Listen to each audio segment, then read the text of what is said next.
পুটু বাবা তা তুই পুটু পুটু বাবা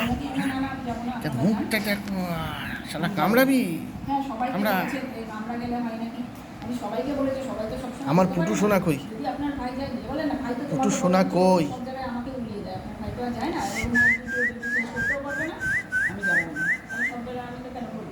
পুটু বাবা তুইতে পুটু বাবা তুই কালকে একটা মেয়ে এত বদমাস ভোরবেলা ফোন করেছে কালকে 5:30 বাজে কালকে পরশু শুক্রবার আমরা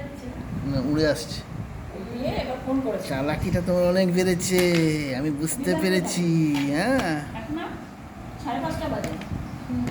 কালকে আজকে স্কুলে যাবে আমি তো ঘুমের মধ্যে আমি বলছি কি না স্কুল যাবে না তুমি তাহলে স্কুলে যাও তাহলে পড়াশোনা জানতে পারবে না না ও যাবে না আমিও যাবো না বলে ফোনটা রেখে এবার দেখছি মোনা আবার এসে আমাকে বলছে মা এটা ফোন করেছিল আমি হ্যাঁ মোনা ফোন করে জিজ্ঞেস করছি কি তুই স্কুল যাসনি তুই যাসনি আমি স্কুল যাবো আমিও যাইনি পড়াটাকে তোকে